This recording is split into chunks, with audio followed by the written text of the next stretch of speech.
Training camps are open and we are finally getting some word on these injured guys, and we'll talk about it all. First, obviously, we're going to be hopping in updated fantasy football drafts. We'll see how things are changing. We'll see what players are rising. Realistically, it's more like just certain players are falling. But we are in here in Best Ball Mania. Let me go through all the training camp news right after we get our draft slot so I can mentally prepare. Where are we picking from? Pick 8, not my favorite, not my least favorite. I'm not going to sit here and cry about it, even if I may or may not want to. But anyway, let's go ahead. Let's pull up what we have with all the reports. This is just kind of the easiest way to get them, is on Underdog NFL. They just accumulate everything.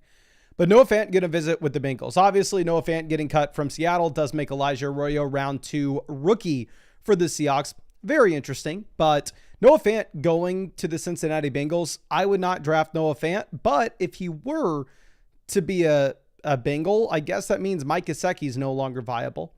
Just because they probably split.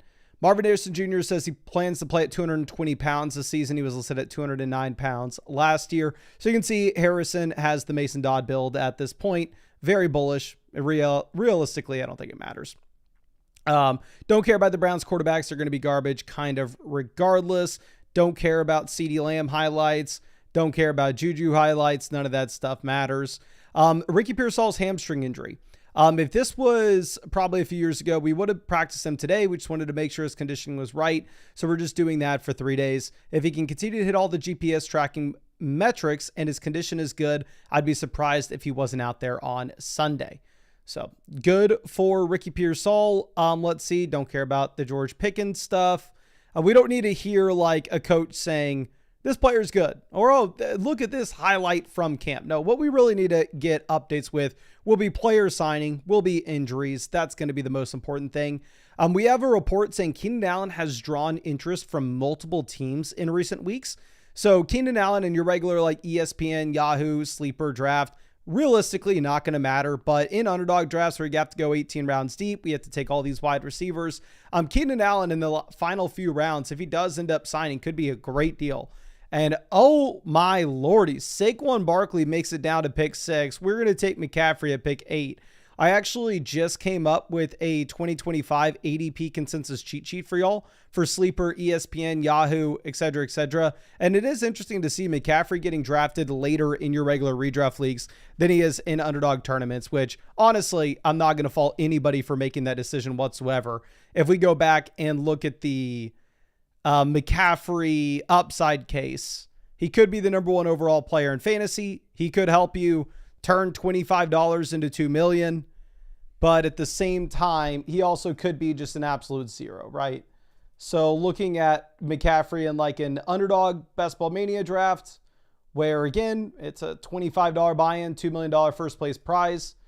Taking McCaffrey there for the raw upside makes a lot of sense. Looking at him in your regular redraft league, not so much. At least not at this price, right? Where the wide receiver is going to be much safer. So looking at Joe Mixon. Joe Mixon actually starts training camp on the non-football injury list, which is an interesting note. I'm not going to blow this up too much. I will say I've taken a ridiculous amount of Nick Chubb in drafts so far, and if Mixon were to miss any time, obviously Nick Chubb would be very exciting. And by very exciting, hey, maybe he's the top 24 RB. Don't really care about the Giants starting quarterbacks, but they are saying that Russ is most likely the guy. The Giants left tackle should be ready for week 1. Malik Neighbors fully good to go. James Cook at practice. Deshaun Watson placed on the PUP list. Doesn't really matter. So really the biggest updates that we are going to have is Godwin's not ready. Ayuk's not ready. We have no timeline on either player. But looks like Ricky Pearsall is not going to be out for too long. Noah Fant may make Mike Gesicki irrelevant. And on top of that, we do have Keenan Allen potentially signing with the team soon. What they were saying is, I mean, Keenan kind of could pick his spot at this point, but what he's waiting for is he is waiting for us to get some type of clarity on, getting some type of clarity with the team's wide receiver course that he's looking at.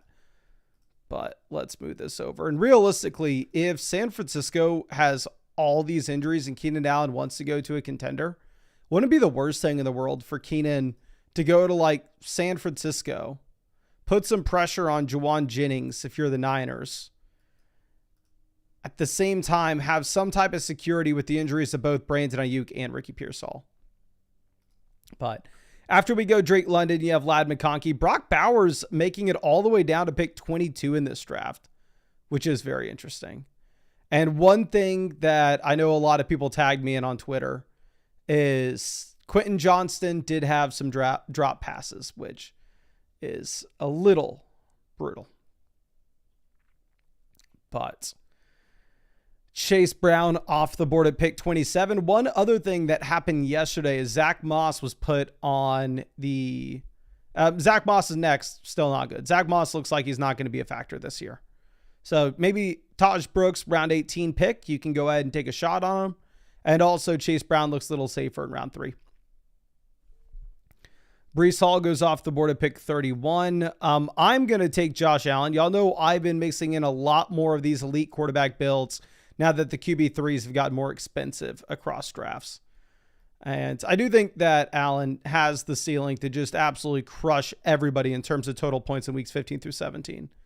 And of course, real quick, we are drafting on Underdog Fantasy, just in case you don't know. These are best ball drafts. Every single live stream, I get a comment somehow. There's still somebody who doesn't understand this, and completely fine if this is your first time seeing this.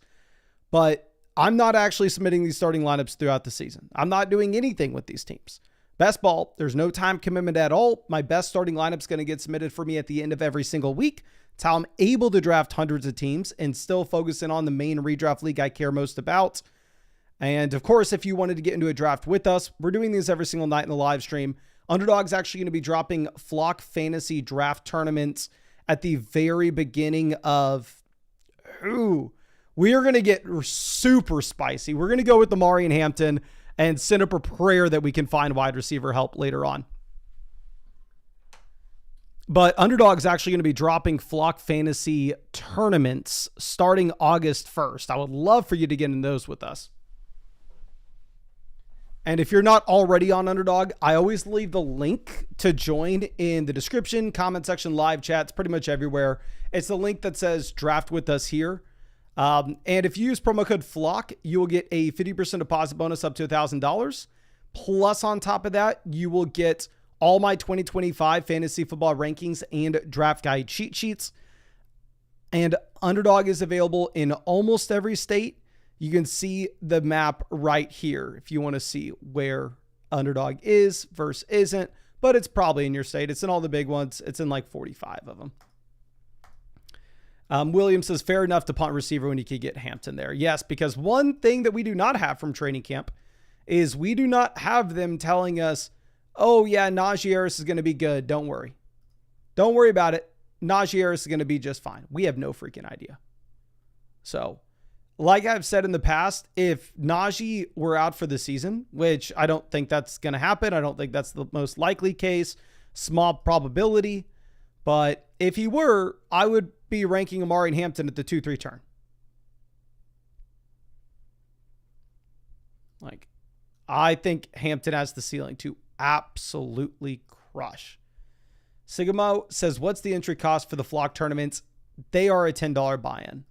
And they're a smaller field contest as well. So there'll be a 3-entry max, and they should fill within like 24 hours. And I think we're going to do 3 of them a week starting at the beginning of August. This tournament that we are in Best Ball Mania is a $25 buy-in, $15 million prize pool, $2 million for first. Highest place I've ever gotten in this tournament, however, is 16th. I've won a couple Underdog tournaments in my past, but never this one. This is our year, though. Now, no matter what, when you only have one wide receiver through the first 4 rounds of an Underdog draft, where you don't have access to the waiver wire, you can't make trades. You have to come out of this draft with enough points at each position. You are on high alert that almost no matter what, you are going to be forced to take wide receivers over the next few rounds. So Calvin Ridley goes. One thing that we didn't speak on much that happened with training camp today is Travis Hunter was out there, and Travis Hunter was running some routes at wide receiver. Not going to sit here and act like that's the most important thing in the world, blah, blah, blah. But was nice to see Travis Hunter get usage with the offense. And obviously there's a lot of downside risk with this Travis Hunter pick. A ton of it. But also, with that being said, it's a $25 buy-in, $2 million first place prize. The last time we had a wide receiver go inside the top 5 picks of the NFL draft and fall past round 4 of an underdog draft was Ja'Marr Chase in 2021. And what happened then? He won people Best Ball Mania. He won people millions of dollars. Now, am I telling you that Travis Hunter is destined to be Ja'Marr Chase? Of course not. Of course I'm not telling you that. But when we are chasing the highest ceiling possible, specifically for the final 3 weeks, I think Hunter can give it to us when we know we need wide receiver no matter what. Like, realistically, Joe Mixon makes it to me at 65. I think it would be an incredible value, but I couldn't even take Mixon there. Okay. Chris Olave goes 63. We're going to have to take a wide receiver here literally no matter what. It's going to suck, but we have to do it. And this is the price we pay by taking Amari and Hampton in round 4. What does Vinny do? Vinny goes with Joe Mixon. Like, I think Trevion Henderson is so much of a better pick than Jawan Jennings to the point where it is not even funny. Like, taking Jawan Jennings over Trevion Henderson in a regular fantasy football league should be the most laughable thing on the planet. Like, let me do a couple different things. One, I just posted on flockfantasy.com. This is for free for everybody as well. So y'all know we put out a bunch of new things on flockfantasy.com lately for free for y'all, such as the mock draft lobbies, such as the range of outcomes tool, the player comparison, blah, blah, blah. One thing that I just did is if you go to the recent post tab, right before this live stream, I posted a 2025 ADP cheat sheet. And if you click that, it will actually show you ADP, and you can open this up into Google Docs. I'm just going to give you a little quick sneak peek of it. But you can actually see ADP from ESPN, Sleeper, Yahoo, Underdog, all averaged out for like a master ADP. And if you look at where Jawan Jennings is going on these other platforms, not Underdog, he is going way later than this. Like, let me pull this up. Jawan Jennings, his average ADP across all platforms is pick 85, and we take him at 65 here. So not ideal, to say the least. We are underweight Jennings for sure. But Jordan says, who is San Fran going to have at wide receiver at this point? Kyle Juszczyk. And that's kind of the reason we are taking him. And again, we took McCaffrey with this team, so we are making a bet that the Niners offense bounces back and is good. You look at Las Vegas sportsbooks, and they do currently have the Niners as the 3rd highest scoring offense in the NFL.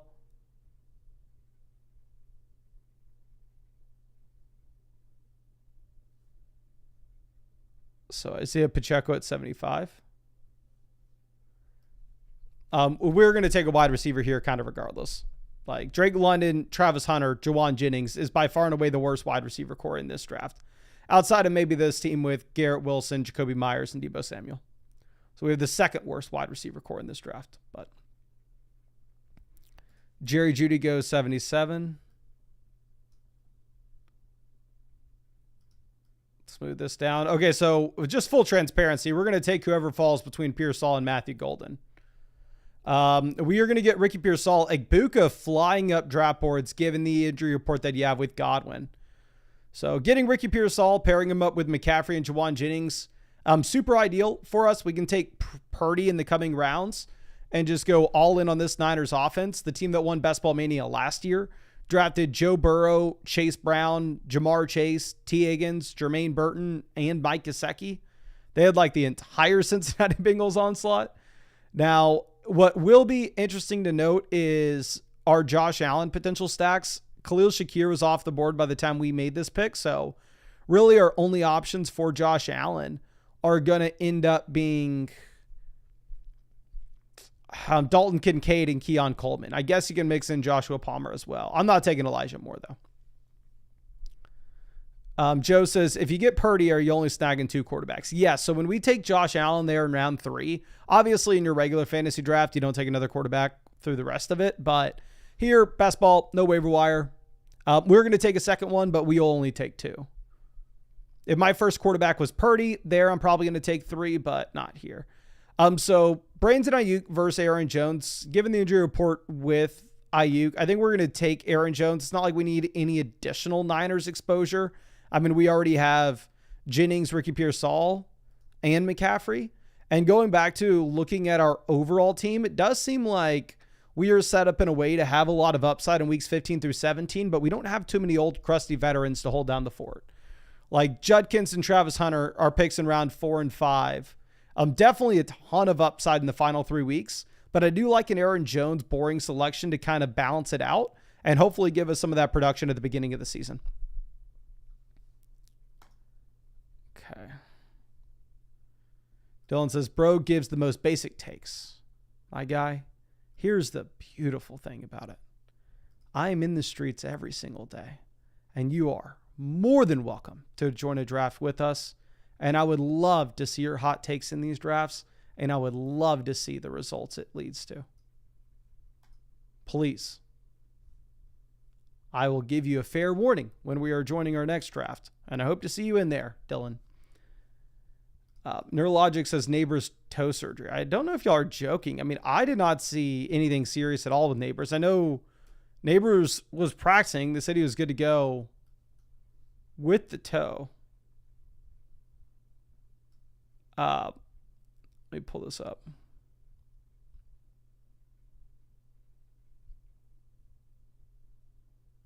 Yeah, I don't see like Neighbors going to be fine.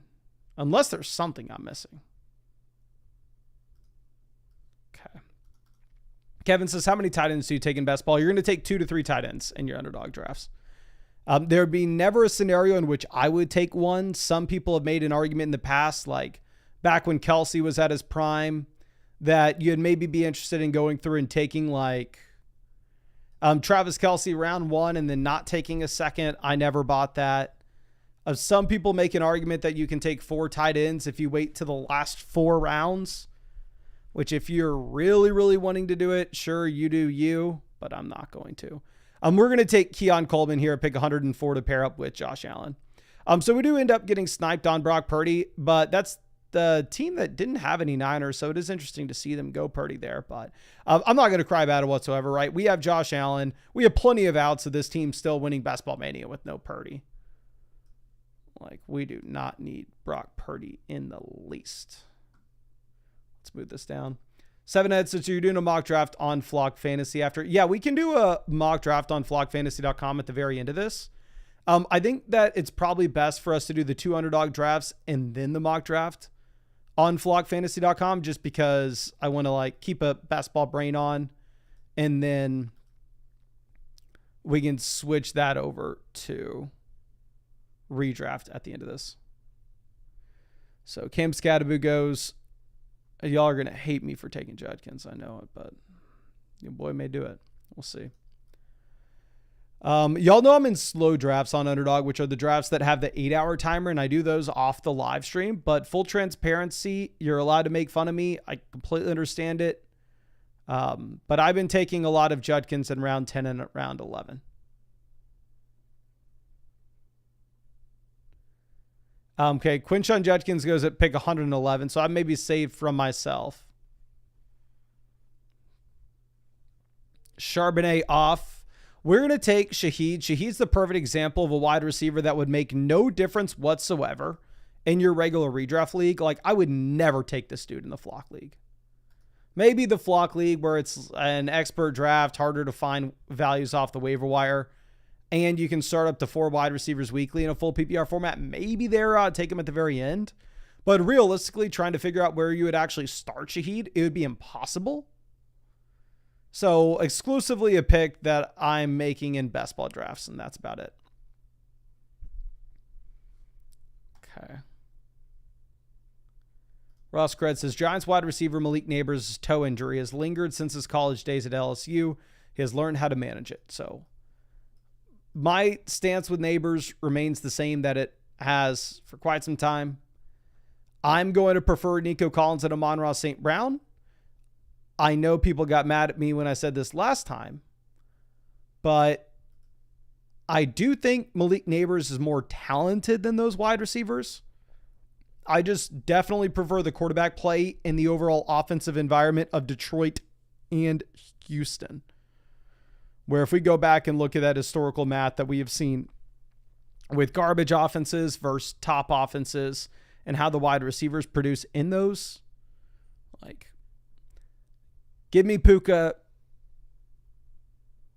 give me St. Brown, give me Nico over Malik Neighbors, but it's not due to a toe injury. And I do think that Neighbors is probably, like I said, the most talented wide receiver of the group there. Let's move this down.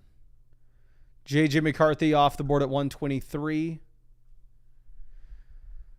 Marvin Mims goes 124. Interesting to see the Luther Burden fall. You'll know I'm underweight Luther Burden in general. So there are a lot of thoughts going into this pick right here.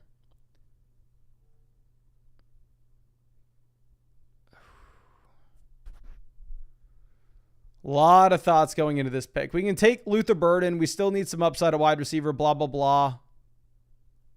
I think that's what we're going to do.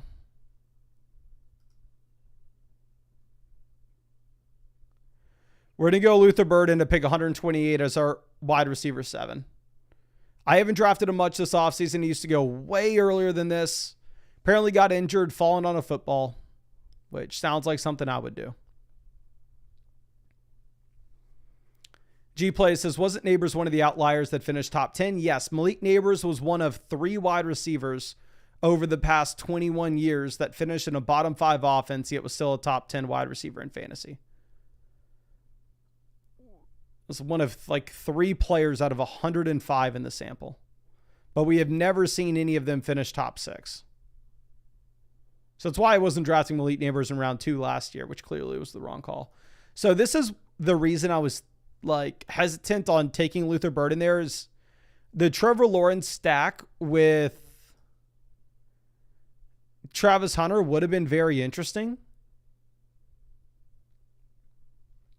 Dallas Goedert goes. Do we take Najee or do we go with Kincaid? Because the thing with Najee is we may get a report tomorrow saying that he's A-okay and the ADP steams up from here. But we'll go Kincaid as our first tight end. We'll pair him up with Josh Allen. Michael Penix would have been in play for us as well to pair up with Drake London. But in reality, quarterback's just not going to be our biggest need. And when we decide to take Josh Allen in round 3, I think we put ourselves in a position where we can't pass up on like a screaming wide receiver value in favor of just stacking with our second quarterback. So here now we have Josh Allen at quarterback. We have Josh Allen double stacked with Keon Coleman and Dalton Kincaid. Running back, we have McCaffrey, Amari and Hampton, Aaron Jones. Wide receiver, we have London wide receiver 1, Hunter wide receiver 2, Jennings wide receiver 3, Pearsall wide receiver 4, Keon Coleman wide receiver 5, Shaheed wide receiver 6, Luther Burden wide receiver 7. So wide receiver room, if I had to submit a starting lineup and figure out who was going to score points here, absolute garbage, and I'd be so lost that it wouldn't even be funny. Now, best ball when it's just going to be whoever scores hops into our starting lineup, cool.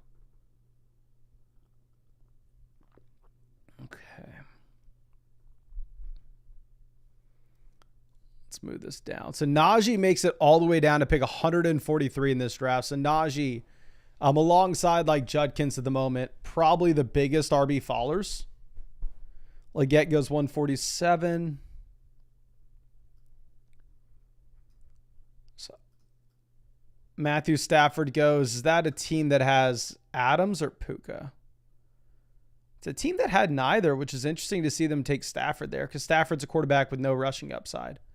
I guess you could take Stafford and then go with Terrence Ferguson in the last round. You'll know I absolutely love Terrence Ferguson.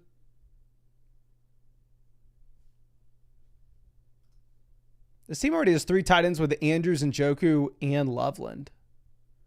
They go Michael Penix with no Atlanta Falcon, which absolutely screws us. Tua's not really going to be in play for me at this point. I think I'd rather have Eckler. We can go Bryce Young and then I guess like Jatavion Sanders. But I'm going to play this close to the chest, and I'm going to do something that will be unbelievably gross, but you're going to have to deal with it anyway. And you're going to allow me to try to take my shot at winning $2 million, even if it means that we light our $25 on fire. So Bryce Young goes 154.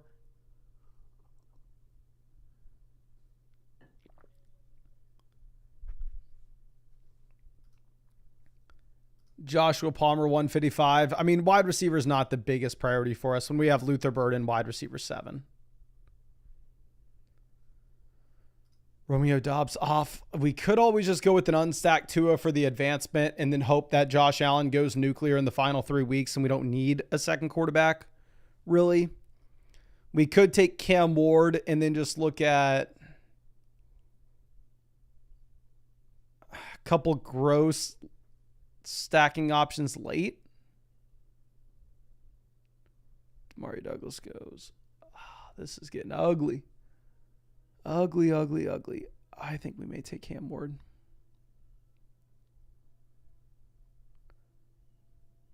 Or do we go Jaden Blue? I'm going to take Jaden Blue. No. We're going to take Cam Ward. Cam Ward does give us some gross stacking options. Okay, so what I was thinking of doing there is I was thinking of passing on quarterback yet again and then just going with an unstacked Anthony Richardson at the very end of this.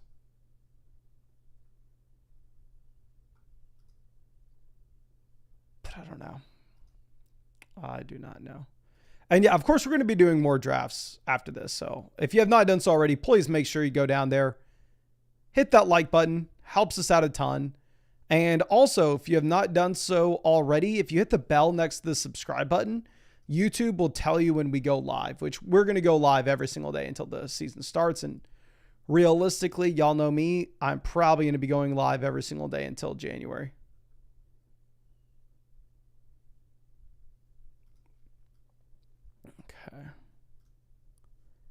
So Jaden Blue goes 166. So Jaden Blue, also another big time follower at this point.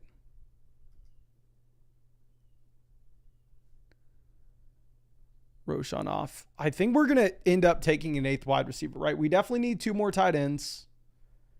Around 16, 17. And we need 1 more running back. And we need, I guess, 1 more receiver. Because running back, if we have CMC, Amari and Hampton, Aaron Jones, Austin Eckler, I don't feel the need to take a 6th RB for sure.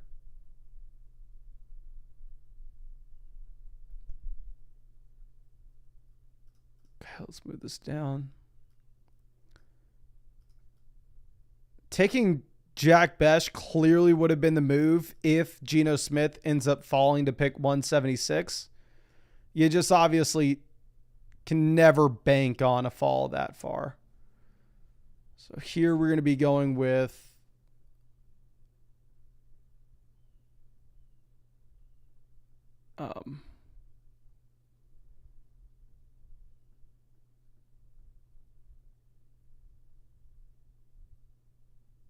Nick Chubb, Miles Sanders. I think we can take Jonnu as a 2nd tight end, especially if Gesicki is no longer really in play, considering Noah Fant visiting Cincinnati. So that will essentially drop Gesicki off our board.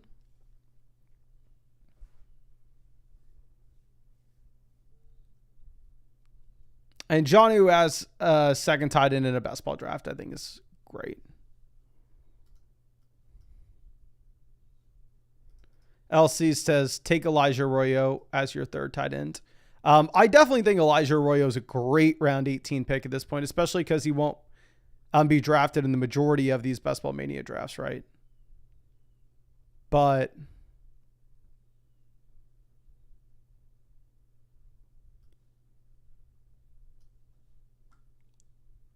this draft, we are probably not going to do that for a couple different reasons. Mason Taylor goes 181. Elijah Arroyo does go 182, so we weren't even able to get him if we wanted him.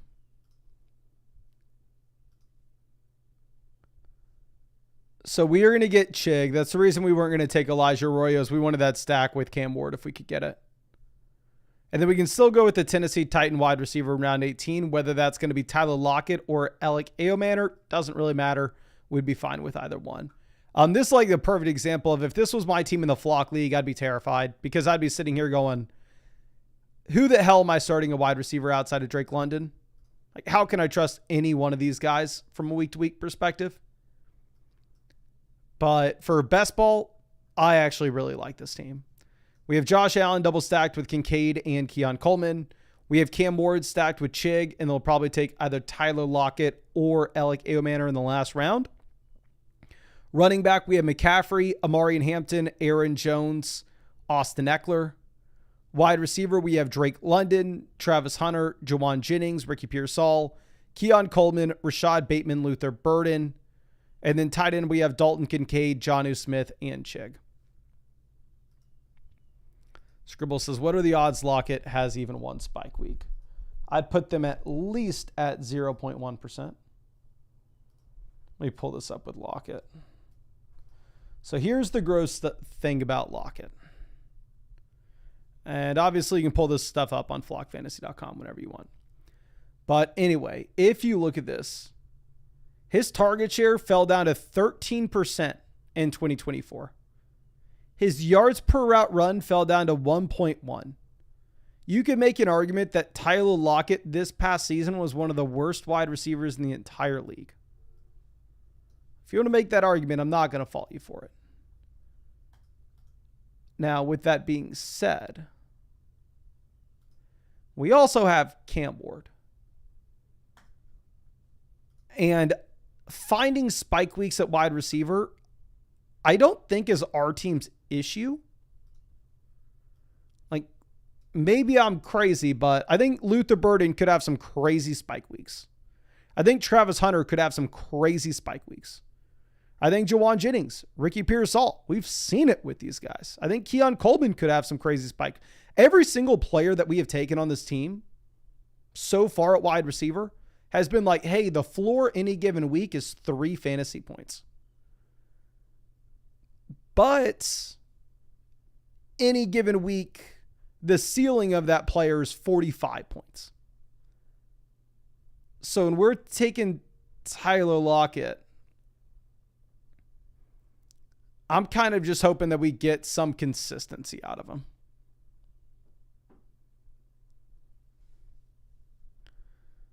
Let's move this over. So we're going to grab a running back here in round 18 as our 5th RB. Jalen Royals goes 206.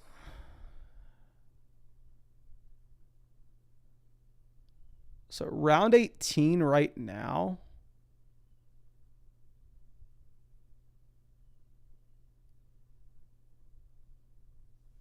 I think one of the more appealing running backs is going to be Taj Brooks, with Zach Moss going on the PUP, NFI, whatever the hell he's on. But with Zach Moss, the neck injury is still bothering him. So we're going to take Taj Brooks as our 5th RB. So here's the squad. I like it. I like it for the platform we were drafting on specifically. And it's also a team that like is very weird, right? I'm never going into a draft ever with the plan of one wide receiver through the first 4 rounds. So I think we mixed in a very unique and a very weird builds that hopefully ends up working. But we are in another Best Ball Mania draft. There are 10 spots open in this, so I'd imagine I'm going to have to draft with the majority of y'all, which sucks. If y'all don't, okay. And we get pick 8 again, which also sucks. And looking at it, we have to draft against Vinny at 10. We have to draft against Draco at 9. We have to draft against the off-brand Vinny at 6. We have to draft against Paul at 5. We have to draft against Lord Jon Snow at 4. This team at 11 is always out here as well. This team at 12 is always out here as well. Is there anybody that's not in this live stream in this draft right now? Lacel Shoes in at 11. Rick Minnick in at 3. And yes, I am cooked. I am officially cooked here.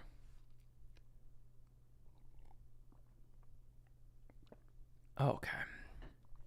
But we'll try to survive. It is always funny when Underdog doesn't have a $3 draft or a $5 draft out for like 1 to 2 days and everybody loses their minds.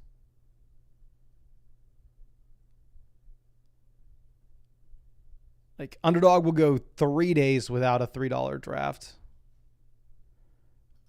And people go crazy. Okay. Jefferson off at 3. We'll see if we get any fallers at 8, but to be honest with you, I'm not expecting it. Greasy says, how high would HN go in a PPR format? So you can do a couple different things. One, you'd always go hop in a mock draft on flockfantasy.com for PPR if you wanted to. 2, you can go over to flockfantasy.com, hit the recent post section, and I compiled all the ADP for sleeper, ESPN, Yahoo drafts into one big ADP cheat sheet. And that post is free for y'all to check out as well. It's going to be another team where we take McCaffrey. I'm not going to bother mixing it up because, again, I think McCaffrey has the clear ceiling to win us $2 million. But if you want to see where HN's going right now in PPR drafts, right now his average ADP consensus across the board is the 12th player off the board. Okay. Fantasy Destin says, Flock's got one open spot for the Flock League, and we are the missing piece. And it's on us to make sure Flock knows it. I announced I was making the most clown video I've ever made. Did you email it to me, my friend? Definitely email it to me. Okay, I'm going to let y'all make fun of me. We're going to take A.J. Brown over Derrick Henry. One thing with us going McCaffrey and back-to-back drafts, can y'all give me some of your favorite running back seasons over the past 3 years? Just to get a sense of what upside's like. Give me a running back that you've loved over the past 3 to 5 years. And we'll compare them to McCaffrey in 2023. Because McCaffrey in 2023 averaged 24.5 fantasy points per game. Y'all want to see what Derrick Henry did this past season in a career year? 19.8. You want to see what Barkley did this past season in a career year? 22.2. Not touching McCaffrey. JP says prime JT. Prime JT should have been 2022, I believe. So I'm 2021. I apologize. 2022 when I was drafting the dude. The best season ever for Jonathan Taylor, 21.9 points per game. Doesn't touch McCaffrey. And if we want to go really the best season for McCaffrey, we can go back to, was it the 2018 or 2019 year? It was the 2019 season. 29.5 fantasy points per game. This dude had 471 fantasy points that year. In comparison to Taylor's best year ever, 373, Barkley, 355, Derrick Henry, 336. Now, I'm not telling you McCaffrey's ever going to be able to get back to 2019 levels again. That's not possible. But I think looking at that 2023 season is very much in the range of outcomes and a possibility. So I'm going to continue to take him. Like I said, in the Flock League, I may play it safe. If I'm on the clock, I may panic and I may just take a wide receiver, full PPR format. I don't need to take down an entire tournament. I can just go ahead and try my best to have players with a high median projection, realistically. So JSN off the board at pick 31. Is this back-to-back drafts with an elite quarterback? I think it is. We'll take Lamar Jackson at 32. Full transparency, this may not be the play. The reason being is you could very easily just decide, well, you know what? We have A.J. Brown in round 2. Why don't we just hold off and why don't we just take Jalen Hurts at pick 41?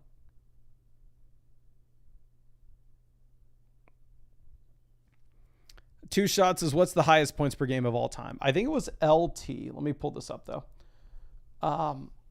We don't even have LT season in the flockfantasy.com database. Not, at least not on the player comparison, because it was so long ago. I bet it's on the range of outcome stuff. Actually, no, it wasn't, because our range of outcomes tool only goes back to 2008. You can pull up LT in 2006. Okay, I'm not taking Rice.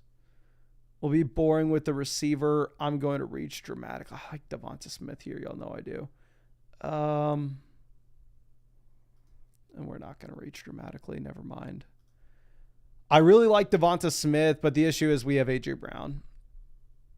And y'all know previously we were reaching on Worthy here, but now you're not going to get Worthy at this price. Worthy goes picked for us.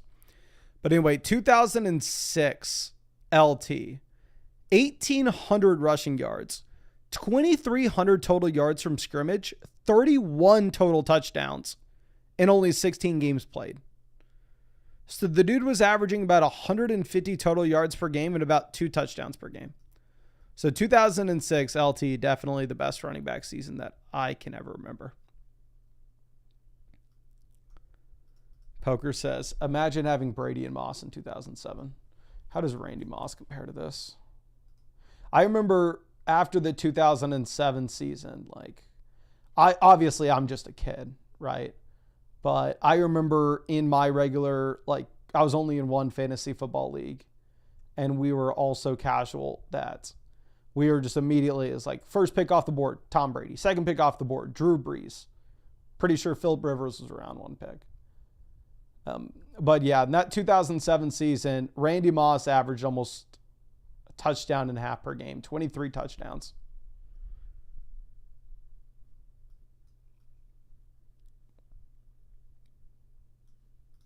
King Group says his first fantasy pick ever was Russ. I bet there was a lot of us that back then we were just QB in round one.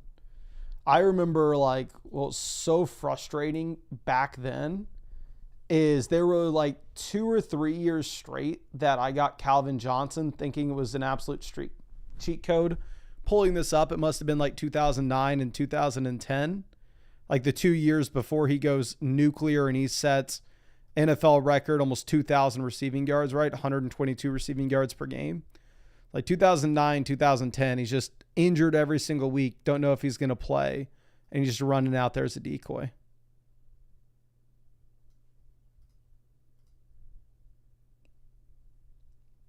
Okay. Waddle off at 54. King Rubes, I'm sorry. I'm assuming that was an accident of why that got deleted. So it's very clear that we want Zay Flowers when we have Lamar Jackson. And honestly, you're not going to get too many Lamar Flowers combos. Flowers has been falling in drafts as of late, where it's a little bit easier to get them stacked up together. But in general, we want wide receivers and good offenses. Now, I will say Zay Flowers is an interesting case because Lamar threw for 41 passing touchdowns last year. And Zay Flowers really didn't do anything with it. Now, if you pull up Zay Flowers on the site, you'll see that, well, the points per game actually fell from year 1 to year 2. From 12.9 down to 12.32, and he fell from the wide receiver 29 to the wide receiver 35. The efficiency went up. He actually had a higher target share, higher yards per target, and a much higher yards per route run. His yards per route run jumped from 1.67 to 2.33. So it's Flowers, super talented dude, hasn't been able to score fantasy points through the first 2 years of his career. There's always a chance to get the year 3 breakout though. So looking at this, I'm sorry, just click the top of ADP, but I think we're going to do it here. Yeah, we're going to take Harvey. We weren't drafting Harvey very often at the beginning of the offseason. He used to go with the 4-5 turn, but after the Dobbins signing, getting him in round 6 does feel appropriate, specifically in a tournament where we're trying to optimize for the final 3 weeks. So now running back, we have CMC, RJ Harvey, wide receiver, AJ Brown, Tet, and Zay Flowers. And y'all know I'll always bring up the fact that one of the underdog tournaments that we won, the one that we won for 100,000, we did have CMC and AJ Brown as our first 2 picks in that draft. So always happy to get the gang back together. Okay. Elix says, traded Jameson and Darnell Mooney for a future first. Did I win or lose that trade? I mean, obviously, if it turns out to be the 101, you won the deal.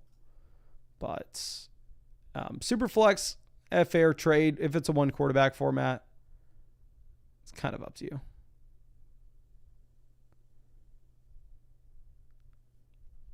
Okay, so Stephon Diggs makes it here into round 6. If you look at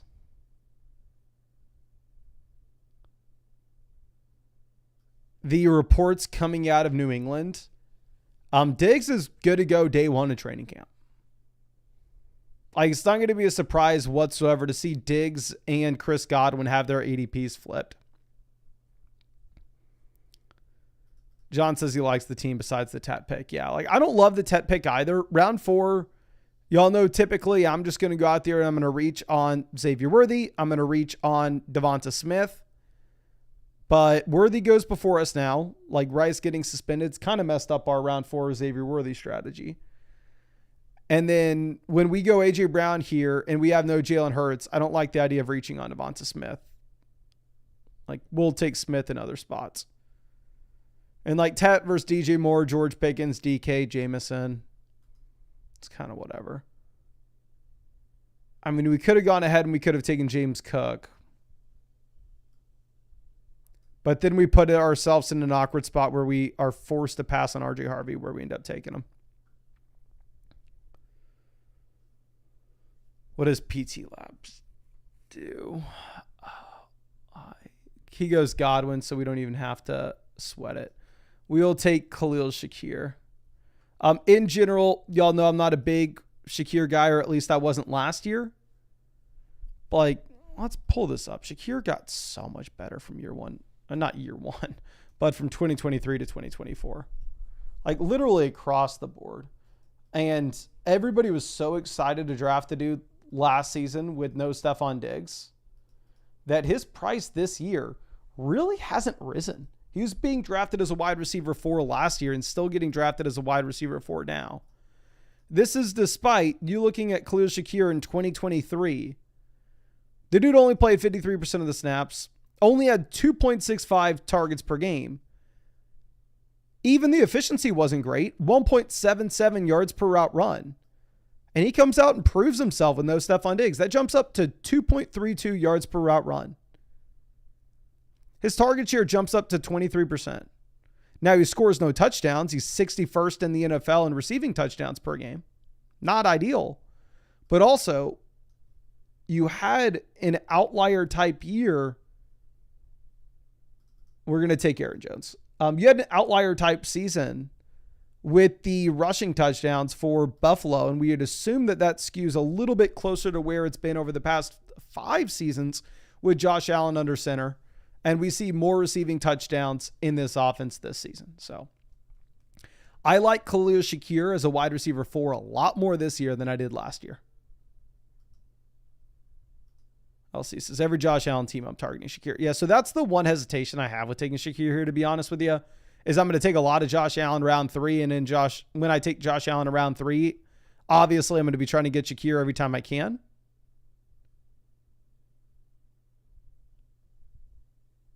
But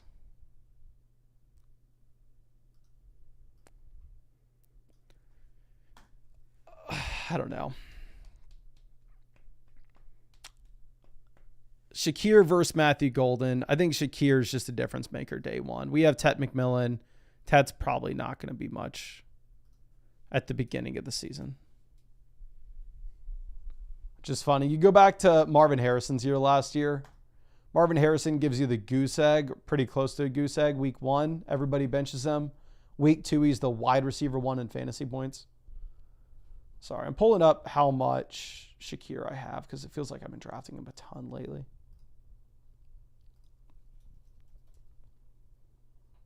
I do not have nearly enough Shakir. I need to mix them in even more than I have been. So I do not feel bad about taking Shakir there. Sir Alexander says, isn't Best Ball Mania supposed to be optimizing for week 17? Yeah, a lot of people make an argument because it's such a large field contest in week 17 that the only thing that matters is getting your bringbacks, looking at your opponents for your individual players. I would say that's going to be an important factor, but in my own process, honestly, it's not the number one thing for me. I'm not drafting my entire teams based off of week 17 upside and week 17 matchups. I'll look at players like RJ Harvey and Ted McMillan and go, well, you know what? If they crush weeks 15 through 17, they're going to give us a ton of production. So let's put a premium on them. But we will take Mark Andrews here to pair up with Lamar and Flowers. But I'm not going to be optimizing for bringbacks. I'm not going to be optimizing for what I perceive to be the best matchups in week 17 right this second, because in reality, I think there's so much uncertainty there. Now, maybe you'll say, well, Mason, that's why you've gotten 2 Best Ball Mania teams to the finals and you've never won Best Ball Mania. And that's probably a very fair point. But also, my counterpoint to that would be, how many people can you point to that have gotten 2 teams to the Best Ball Mania finals? How many people can you point to that has a team that got 16th place?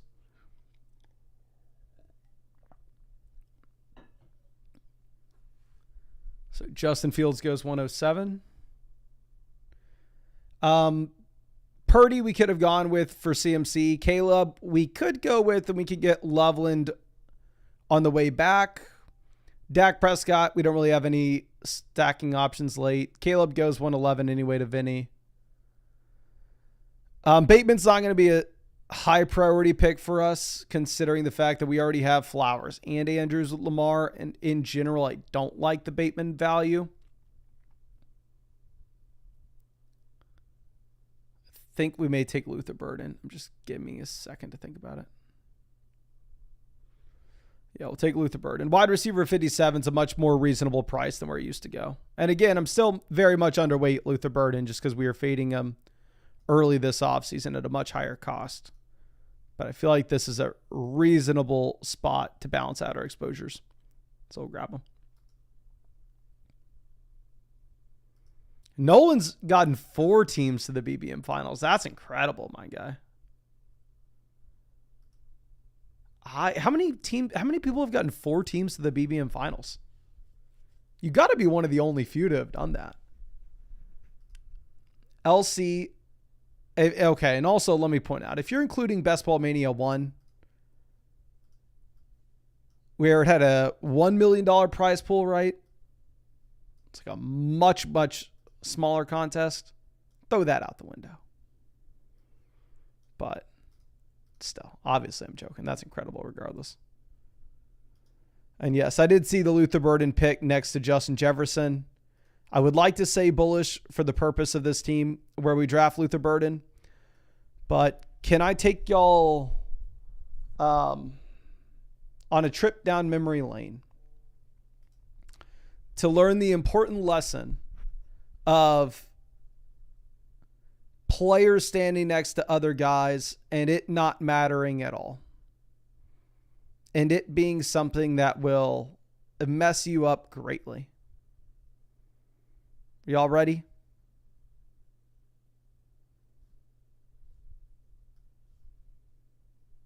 Y'all remember this? Because I do. I see Luther Burden standing next to Justin Jefferson, and I immediately think back of our king standing next to Mahomes. Whew. I didn't want to ruin your day like that, but I had to. Important lesson to learn. Okay, Hollywood Brown goes 125. Loveland goes 126. We will take Ramondre Stevenson. Let me just think 1 second. Yeah, we're good with Stevenson here. In general, I know we've said this before, but I like pairing up these running backs that maybe won't have massive roles at the beginning of the season, but could win leagues at the end of the year, like RJ Harvey, with the running backs that are almost the exact opposite. Where Stevenson at the end of the year, we'd assume that he's cucked by Trevion Henderson. But maybe at the beginning of the season, he can cover up for the lack of production that we'd get from RJ Harvey. It is true. Trey Lance has the Mason hairline. That's why I fell head over heels for this guy. I saw him and I went, I can relate. I've had to overcome similar struggles. This guy's story is just like mine, as you can tell. It's not the best. So I try to stand strong with our boy, hand in hand, arm in arm. That didn't really work out. Dallas Goedert going 135. So if we were to go with another running back here, we're done taking RBs. Realistically, I didn't want another running back. We wanted Dalton Kincaid. But taking Kincaid as our second tight ends here, we are going to take a third. It's not like we have super high investments into the tight end position at this point with Mark Andrews in the 9th, Dalton Kincaid in the 12th. Definitely the third tight end I take. I want it to be at the very end of this draft. But also Kincaid and Andrews both have the same week 7 bye. Now, again, we need to be optimizing for weeks 15, 16, 17 in these underdog drafts. That's when the vast majority of the money is paid out. That's when you need to be scoring a lot of it, at least a lot of your points. So it's not the end of the world if you have two tight ends on the same bye week. But I think if you're kind of like in a gray area, like where we are now, taking tight ends in rounds 9 and 12, you can use that fact that they have the same bye to kind of break that tie.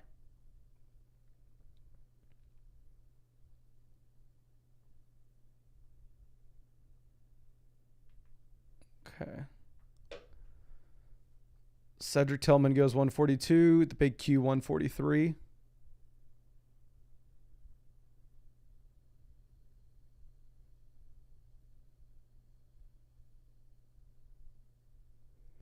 Caesar says the flock mascot's hair, on the other hand, is on point. That is true. Poker says, win BBM and get a hair transplant. I've thought about it. I've looked into it. The issue is, realistically, just full transparency. The issue is that I work probably like 90-ish hours a week during the season. I mean, y'all see how much I live stream and that we put out multiple videos every single day, do a ton of work on flockfantasy.com. And I still do like the Ironman triathlon stuff. And then this year I did like the 100-mile ultra marathon in the off season. So as soon as the season's over, it's pretty much like, hey, I need to get to training. I have this race I need to do, blah, blah, blah. We're going to take Bryce Young. We're going to pair him up with Ted McMillan, and we're going to be done at quarterback. And if I got a hair transplant, the way that the timing would work out is I'm not going to be able to do it during the season. Like, I would have to do it and go into hiding for a month. If y'all have seen the Instagram reels of somebody getting a hair transplant and how they look the month after, oh dear God. I'm not showing. Maybe I'll take a picture for y'all, but I'm not showing up every single day for videos looking like that. So I'd have to do it during the off season, but during the off seasons when I'm prepping for the races and stuff, and you can't work out after you got it done. So like if hypothetically, like I tore an ACL or something where it's like, hey, you're not going to be able to work out for 6 weeks. Like get ready to sit on the couch and do nothing. Then that would be the perfect time to get a hair transplant. Now I'd get my tickets to Turkey and I'd be on there. Okay. Let's move this down. Jalen Wright goes 158. Demario Douglas 159. Pat Bryant. So Jaden Blue, big time follower. We can go Eckler as our 5th running back. Again, I think definitely taking a third tight end is going to be in play here, but I would prefer not to do it till near the end of this draft. So we'll go Austin Eckler as our 5th running back. Eckler, another good example of like a running back that I would never trust in a regular fantasy football league. Like, when are you ever going to feel comfortable putting this dude into your starting lineup? But in best ball, hell, I bet you we get some usable weeks. Very similar to like kind of a better version of like Justice Hill, essentially. Justice Hill with a little more upside. So now running back, we have CMC, RJ Harvey, Aaron Jones, Ramadre, Austin Eckler. Quarterback, we have Lamar double stacked with Flowers and Andrews. We have Bryce Young stacked with Tet McMillan. Wide receiver, we have A.J. Brown, Tet McMillan, Zay Flowers, Khalil Shakir, Luther Burden. So wide receiver is still a massive need with this team, but we have 4 more rounds, and at least 3 of those picks are going to be wide receiver. Okay, JB says flock meetup. Okay, yeah, let me talk about the flock meetup real quick. If y'all want to see how bad this hairline looks in person, this is, I believe, the 5th flock meetup that we've ever done, and this will be the biggest, and I'm super excited to see you there. Always a ton of fun. It's in Austin, Texas, at Revelry Kitchen and Bar, August 17th, which is a Sunday, from 4:30 p.m. to 8:30 p.m. I will be there. Everybody from the Flock League will be there. The developers of flockfantasy.com will be there. The editors of the Flock League and the Flock Fantasy YouTube channel will be there. So you can go either hang out with me, hang out with a different creator in the Flock League, hang out with some people that watch this stuff and do drafts together. Or you can go talk to developers and say, hey, this is what we really need on flockfantasy.com. Get to it. So Braylon Allen goes 174. Good for, oh crap. I was going to say good for us to see running backs going, because I don't want to load up the best available players and they all be running backs, which looks like is the case. I'm going to take Michael Wilson here, and we're going to send up a prayer that the Cardinals don't sign Keenan Allen. But Jaden Blue all the way down at pick 177 is great value. Regardless of if the reports of him being lazy are true or not, that is great value. Let's move this down.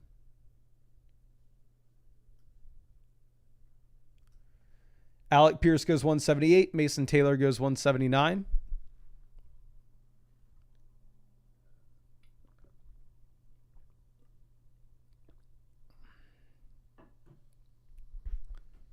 So if we're looking at our third tight ends, realistically, again, I mean, we have Andrews and Kincaid. So I think wide receiver is a bigger priority for us at this point. Tight ends versus receivers that are coming back, we just kind of have to ask ourselves, like, does there become a teardrop where Diami Brown's different than around 18 wide receiver? That Cade Otton's different than around 18 tight ends? Or are they all about the same? Now, I know everybody's going to want to see a DeAndre Hopkins pick here with us sitting with Lamar, Flowers, Andrews. And I may just do it for y'all. I may throw you a bone. I think Slayton's a better pick in a vacuum. Do we go? God, I think Cade Otton versus some of the tight ends that are going to be available later on are all about this. Actually, Cade Otton's probably better now with the Godwin injury. We go DeAndre Hopkins at 185. Don't feel great about it. And yeah, see somebody in the chat saying what the correct pick should have been. The DeAndre Hopkins pick is bad. I know we have Lamar. What's actually funny is the team we got to the BBM finals last year was the Lamar Flowers likely double stack. So now we got a Lamar onslaught with this team.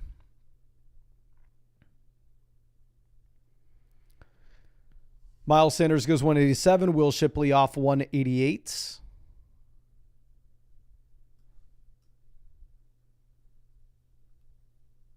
Okay.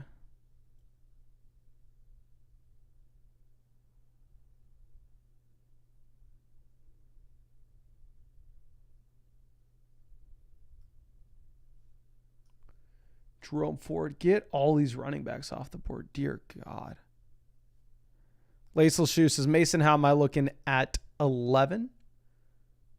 Keenan Allen goes. I saw everybody in the chat calling out Keenan Allen. Team at 11 goes for a unique build out the gate with London Ladd, Kyron Brees, Kamara, Addison, Downs, Hawkinson, Fields paired up with Brees, McCarthy paired up with Addison, The Kyle Williams pick at 131 maybe feels a little weird to me. Mason Taylor, T.J. Hawkinson. Is it my favorite team in the world? No, but I like the fact that you get a little unique with it at the turn. Like if London and Ladd both crush, you'll be one of the very few teams with both.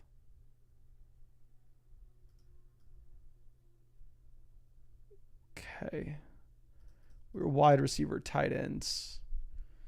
Jatavion Sanders obviously in play when we have Bryce, and the only guy we have Bryce stacked up with at this point is Tet McMillan. So I think we are going to do that. We'll go with Jatavion Sanders as our third tight end, hook 'em horns, and we'll pair him up with Bryce Young. And then we're just going to queue up a wide receiver at the very end of this draft. I'm not a big Coker guy. I know some people like Coker, and maybe he should be the play with us having Bryce Young here, but I would rather not, to be honest with you. Here's my thought. I'm not doing it until he signs. I was going to queue up Amari Cooper. All right, here's the list of wide receivers. Give me a name. Somebody in the chat. Give me something somewhat interesting so I don't waste another round 18 pick on freaking Jalen Tolbert. Give me something. Yoshi Vosh goes off at 205. You got Nick Westbrook, Elijah Moore, Roman Wilson,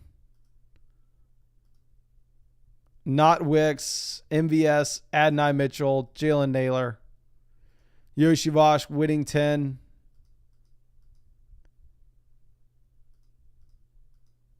Got a couple votes for Roman Wilson. So I know, again, the correct play is probably Coker, but I don't want him. My thought process with Coker is he could be the fifth option in the Carolina Panthers offense. So we had multiple votes for Adonai Mitchell, or am I making that up? Who was it we had multiple votes for? Yeah, it was AD Mitchell. No, it was Roman Wilson we did. If I can find the dude, which we can't. So I lied to y'all. Apparently I didn't use your advice at all. One person said Adonai Mitchell. More people said Roman Wilson. Okay. But let's move this over and let me go ahead. We're going to hop in a 2025 PPR draft on flockfantasy.com. Like I said, I definitely think underdog drafts are a lot more fun, to be honest with you. Just because, again, I've been able to win a considerable amount of money on underdog over the past few years. And I don't want to sit here and do 400 mock drafts that are for $0 and completely meaningless. So I'm not going to be doing mini drafts on flockfantasy.com, but the reality is there are differences between how you should be drafting your redraft team and your best ball teams. And we need to get on top of some of those. So let me change this $0. So if you wanted to draft with us, it's flockfantasy.com. These are always free if you are interested. All you got to do is go to the mock drafts tab on the side, hit mock draft. And I don't know if I'll ever really do like a half PPR mock draft here or a non PPR mock draft. I think I'm just going to mainly stick in the PPR drafts. Reason being is that's what my redraft team is a PPR. So we're going to get it in here. Draft starts in 6 seconds. We are in at pick 6. Okay. And we are drafting right next to Vinny and right next to Kale in this. So thank you, of course, for drafting with us. And one thing that you can do in these drafts on the site is you can go ahead and hit this sort function, and you can sort by any expert rankings if you're a paid member of the site. I think that maybe is behind a paywall. You can definitely get in all the drafts and stuff, but maybe to see my exact updated rankings would be behind a paywall. But lucky for you, you're hanging out on the stream, so you're going to see them on the right-hand side anyway. So Tristan in here at 12. We got someone in here at 8, in here at 3. Ian's actually in here at 12. Tristan's in at 11. Okay. Devon Achane off the board at 6. You look at my rankings. I have Jefferson as the highest ranked player here, which realistically, again, in your regular redraft league, like I'm going to have the running backs at a premium in comparison to best ball drafts. But if I am put in a position where I can get CeeDee Lamb or Justin Jefferson at pick 6 or pick 7, like in the flock league, I'm 100% going to go in that direction. So we would take Jefferson at 6.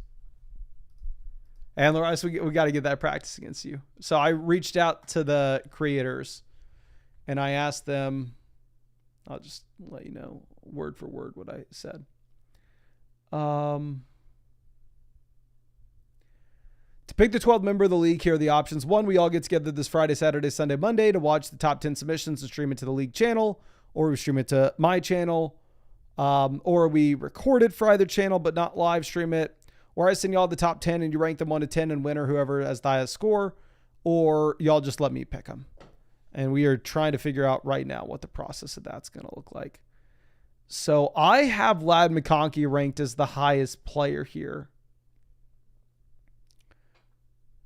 Okay. Let's run it. Let's go with Ladd. We'll see what the running back values look like on the way back around. But this is also a very important thing for me to be able to adjust my rankings, is actually getting in these drafts and figuring it out for ourselves. Because like it's really, really useful that I can just pull up my own rankings on the side here and see if somebody was drafting off my rankings, what would their experience be like? What would their team end up like? And where do we need to make the adjustments in terms of the positional value of wide receiver versus running back versus quarterback versus tight end, obviously. So after we go Ladd, you do have a little bit of a run on the running backs with Jacobs, Chase Brown, Bucky Irving going 3 inside the next 4 picks. Now, with that being said, the player that I had ranked highest there among running back and really all players overall was Jonathan Taylor. So if there's like a way Taylor makes it back to us, we'll be golden. T. Higgins goes 302. So y'all know in the Flock League last year, I did go with the 0 RB build. I felt like that was the way that the draft board fell to us. We got like Chase round 1, Nico round 2. Round 3, we went Devonta Smith. Round 4, we went Laporta. Should have gone Jalen Hurts, hindsight being 2020. Okay, JSN, Josh Allen goes. So we're going to get either an elite quarterback or Jonathan. I'm an idiot. Taylor went at the 212. I'm going to take Kyron Williams over Garrett Wilson and Marvin Harrison. We have the receivers ranked higher, but realistically, I don't know if I love that. Going back over to the site, I showed this earlier in the stream, but I recently posted that 2025 ADP draft guide cheat sheet. This isn't a draft guide, just ADP cheat sheet.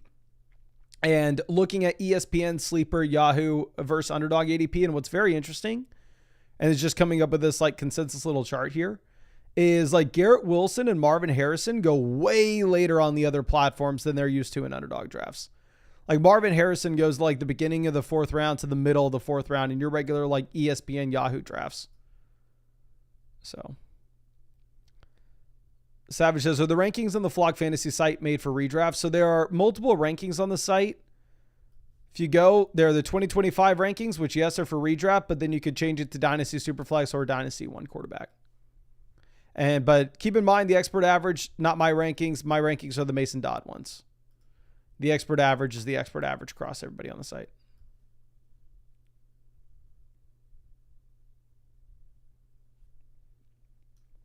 Okay, Terry McLaurin goes off at the 401. James Cook goes 402. And I also noticed whenever we were making that ADP sheet that Devontae Adams goes a lot later in your regular redraft leagues as well.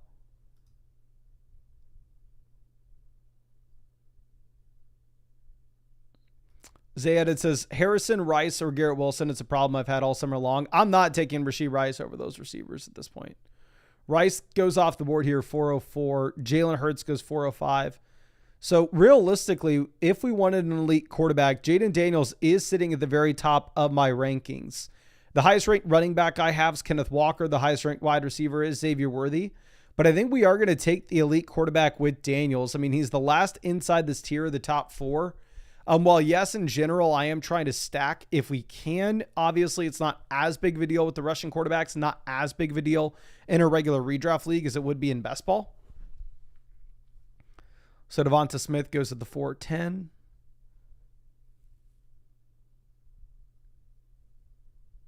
Cortland Sutton goes at the 411. I actually like this team so far. Like, I was debating if we needed to move Ladd McConkey behind those running backs earlier. I wanted to see how this played out, though. And this is another example of McCaffrey going later in a regular redraft league than he would in best ball drafts. Like, McCaffrey goes off the board here at 12. Okay, Trevion goes 412, which seems early for Trevion Henderson. What were the other running backs available?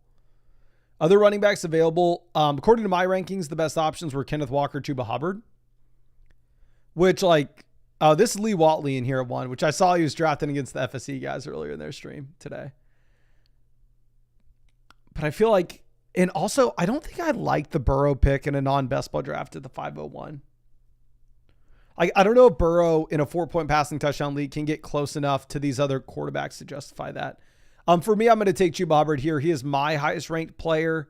He's also the expert average highest ranked player as well. So Chuba, clear pick in my mind. We already have Jefferson, Ladd McConkey at wide receiver. Now Kyron, Chuba at running back.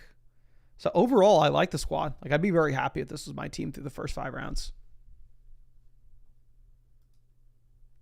LC says, remind me to never play redraft against these guys. This draft probably will be a little bit tougher than a regular redraft league, I'd imagine.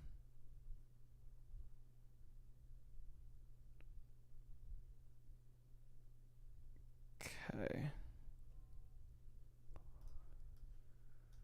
Chris Godwin goes at the 510. Sage says, if Najee was announced to be out for the season, where you do draft Hampton. I'll show you my rankings right now, and I'll show you where Hampton would go. So right now, I have Hampton ranked at 34. If you told me Najee was out for the season, he would jump this tier of Wilson, Marv. I'm going to move Kyron to the top of this here. He would jump JSN, Higgins, Tyreek. I'd probably rank Amari and Hampton at 27 if you told me that Najee was out for the season. Now, I don't think Najee is going to be out for the year. Chris Godwin at the 5'10 seems pretty aggressive as well.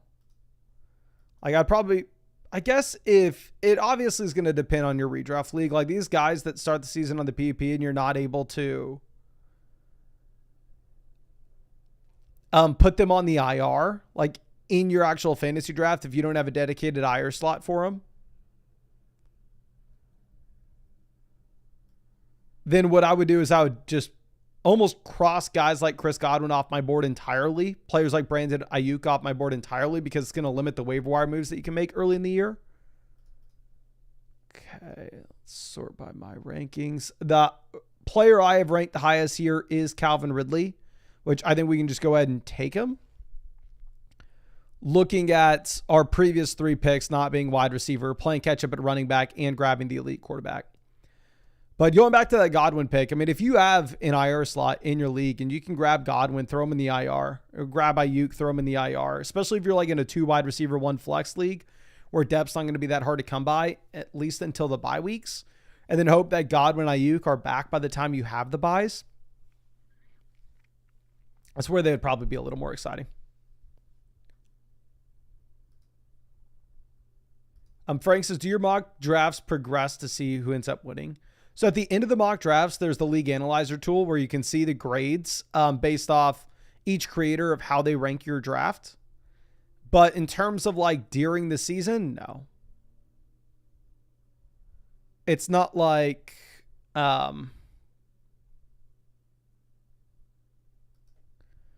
you get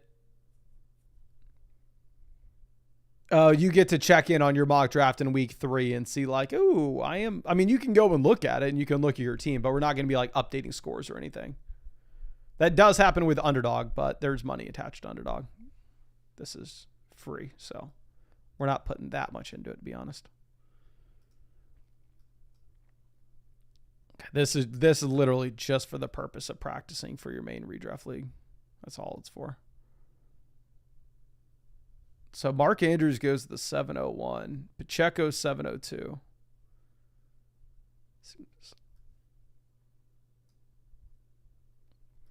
Caesar says, will you include DST and kicker at one point in the mock drafts? Probably not. If we have enough people ask for it, then maybe. So Aaron Jones goes 704. It looks like we maybe need to move up this tier of running backs in these ranks.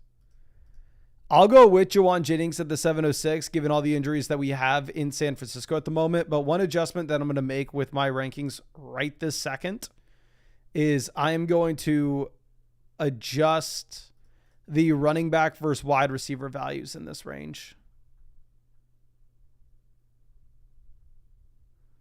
Like realistically, I should probably be putting like DeAndre Swift and Pacheco ahead of Jennings here. Then like Aaron Jones, Pollard ahead of Robinson. I'd rather have Aaron Jones than Jordan Addison probably. I'd rather have Pollard than Olave. Yeah, so we're going to move the running backs up a bit. Judy goes off the board at the 708. Ian says, how do you feel about Mixon? I think he's an okay pick with where he goes. I'll take him when he falls around 6. A full transparency, I've drafted a ton of Nick Chubb in Underdog drafts, so I'm kind of rooting for Chubb, which means I'm rooting against Mixon.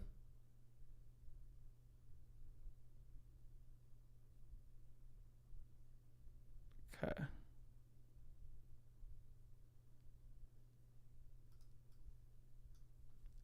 Ricky Pearsall goes to 712. Which I previously had Pearsall and Jennings like back to back.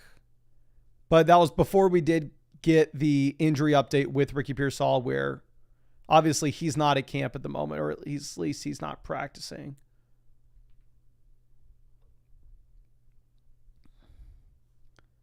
Bo Nix goes 801. So good for us to see as many quarterbacks off the board as possible. So in your regular redraft league, you take Daniels, you take Hurts, you take Lamar, you take Allen, or you take Burrow in round 5. You take like any quarterback before round 8, you shouldn't take another. So like, here's my thought process with some of these teams taking like Bo Nix, Caleb Williams. And obviously, you know your league mates. Hopefully you've drafted with them for a few years now. So you kind of know their tendencies. Maybe you play in a league where, let's go. I have Travis Etienne ranked as the highest option here. And we will probably take him as our running back 3. But you know if you're playing in a league where somebody takes Jalen Hurts in round 3 and he'll take another quarterback in the middle rounds. Like, you know if those are your league mates. But if you have a sense that your league mates are sharp, they're not going to do that. It is worth pointing out, like, say you're this Kyler Murray team here at the 806. And you like Kyler, you think Kyler's possibly the best player on the board. You could pass on Kyler and almost guarantee him back to you at the 907. In reality, like, it's kind of a game of chicken when you get to this point, especially like these teams with Bo Nix and Caleb Williams. Like this team that took Caleb Williams to the 802. There were only 1, 2, 3 other teams in the draft that didn't have a quarterback. So do you think Caleb Williams is that much better than like the 4th best quarterback available on the board at the moment? Because that's like worst case what you would get on the way back around. In reality, you probably could pass on Caleb and you may get him on the way back around at the 911.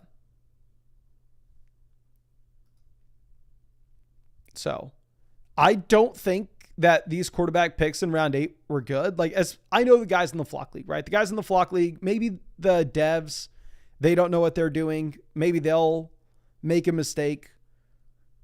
But like, if Danny takes Josh Allen in round 3, I know the dude's not taking another quarterback in round 8.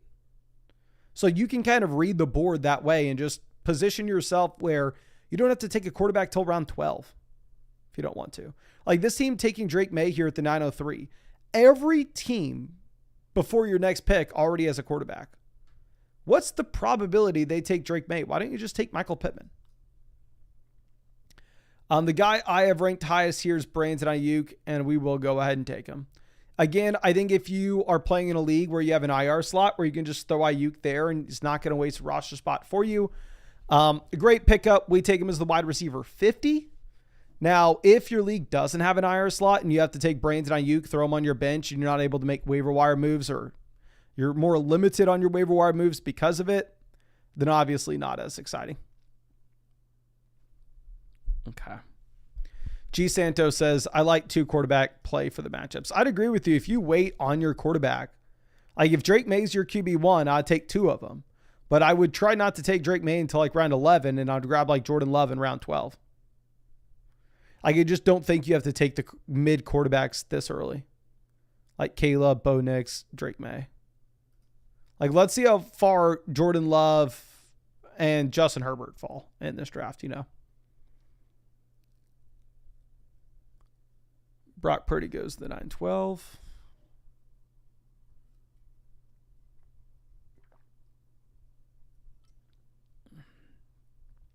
Luther Burden, wide receiver 53.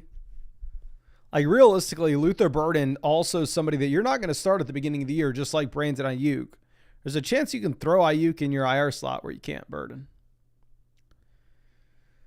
Player I've ranked highest is going to be Jalen Warren. Obviously, I have some of the quarterbacks up here like Justin Fields now. I pick 104 or rank 104. But Fields won't be in play for us when we have Jaden Daniels. It didn't matter if like Kyler Murray is still on the board. I'm not taking him.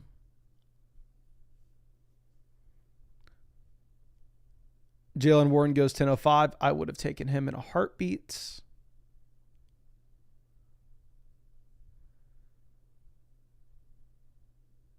Where did Tyler Warren go in this draft? He went at the 909. Evan Ingram went 908. And this team has Bowers, so we're going to assume that they don't take another tight end. They go Tajee Spears. We're going to take Loveland as our first tight end off the board at the 1007.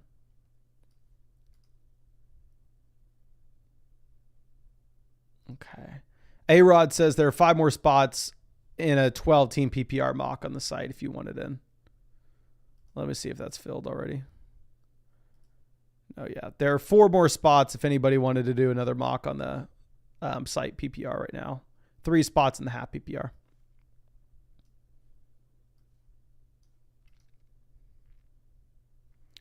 Let me see. How many drafts have been done?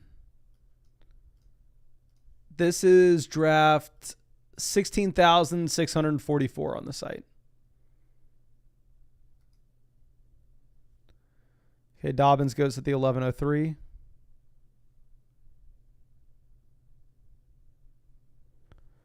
Jay Loading says, where do y'all think Terry finna go? My guess would be Terry McLaurin is a Washington Commander. That maybe is not the hottest take in the world, but where I'd put him. I'm going to take Byshell Tootin. Let me cue Byshell Tootin up. Let me see. What's the expert average here? Tootin's also the expert average top running back. But see, this is what I'm talking about. If you're looking at quarterbacks available at this point, like there's Goff, there's Dak, there's Justin Herbert. Like, is there that big of a difference between Goff, Dak, Herbert for us to need to take like Bo Nix, Caleb here at the beginning of the 8th? I don't know. I think you get to a point in these redraft leagues that's different than like an underdog best ball draft where like the elite quarterbacks go and there's so many like solid low end QB1s that you can just wait till the very end of the draft. Quack Fantasy says, wait, we can join these drafts. Yeah, I mean, I thought I was very clear with this, but just go to flockfantasy.com, hit the mock draft button on the side, and you can join these for completely free. You have to have an account on the site. Use code FLOCK, and if you ever buy anything, you'll get like free questioned and answers from me. But for you to do the drafts is completely free. And you can do it whenever you want. Just go to flockfantasy.com. Hit the mock draft thing on the sideboard.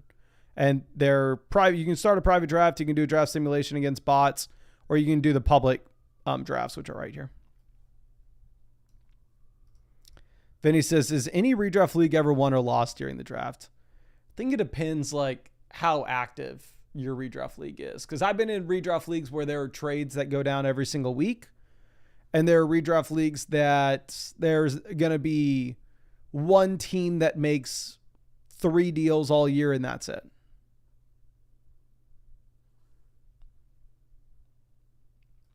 Quack says, so we can get the same draft as you? Yeah, I mean, everybody in this draft right now is in this live stream. They just joined at the same time that I did. So Trey Harris goes, again, I'm not taking another quarterback here. These guys are probably going to continue to fall. This is sort of by my ranks, right? Yeah. Who's the expert average? Expert average is Jack Besh, but I have Jack Besh a lot lower, I think. Yeah, I have Jack Besh. Where the hell do I have him? I have him so low, I don't even see the dude. But we are going to take Dallas Goedert. Oh, Jack Besh went at the 1206. That's why I can't see him on the sidebar. I would rather have a player like Dallas Goedert over Jack Besh. And here having Dallas Goedert, we probably start him over Loveland at the beginning of the season. And then obviously we can just kind of play it out near the end of the year based off matchups. So right now, wide receiver, we have Justin Jefferson, Ladd McConkey, Calvin Ridley, Juwan Jennings, Brandon Ayuk, wide receiver 5. I'm imagining that the league analyzer is going to really like our wide receiver room and tell us that we have one of the better wide receiver rooms in this draft. Possibly the second or third best wide receiver room in this draft.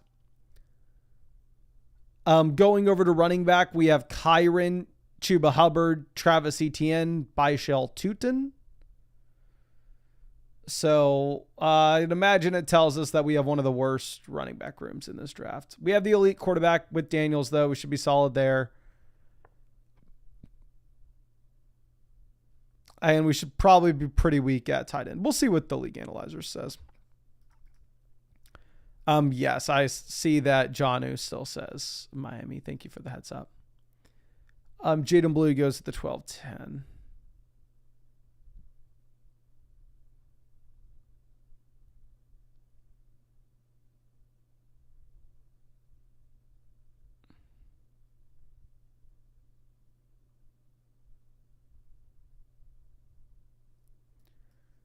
So Cedric Tillman off the board. Oh, hey, can I brag a little bit? So since I've gotten back to Texas, I've been, for the first month I was back in Texas, I was a lazy bum and I would wait until my meetings were done at the beginning part of the day to then go and do my run afterwards. So I wouldn't go and run until noon. And it'd be 95 degrees outside and humid. And I would just be dying. And I thought I was just in the worst shape ever. And I thought I had completely lost it all. I'm fine taking Goff here as a second quarterback. Typically, I'm not wanting it's QB2 whenever we take Jaden Daniels. But it feels like we're kind of getting a same type of player in comparison to the quarterbacks that were going off 3-4 rounds earlier. But lately, the past 2 mornings, I've gotten up extra early. Mainly because the lady's out of town. We got in some runs, and we've been kicking butt. Feeling good. Nick says, Mason, biggest takeaway from training camp so far? Biggest takeaway from training camp so far is probably that I saved myself early in this offseason by going, you know what? My favorite picks are all the injured guys like Godwin, Ayuk, et cetera, But remembering that I was an idiot and I did the same thing last year with TJ Hawkinson and stopping myself from taking them in 20% of drafts. Thank God. So I'm not super overweight the injured guys because it looks like the injured guys aren't looking pretty right now.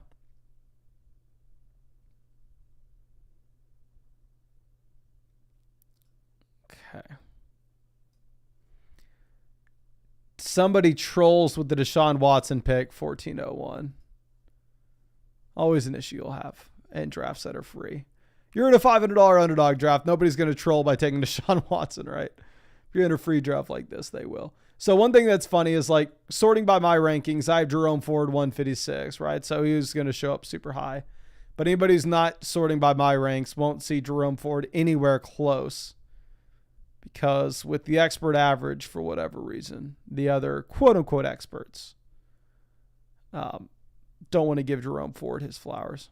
So Pat Bryant goes at the 1405.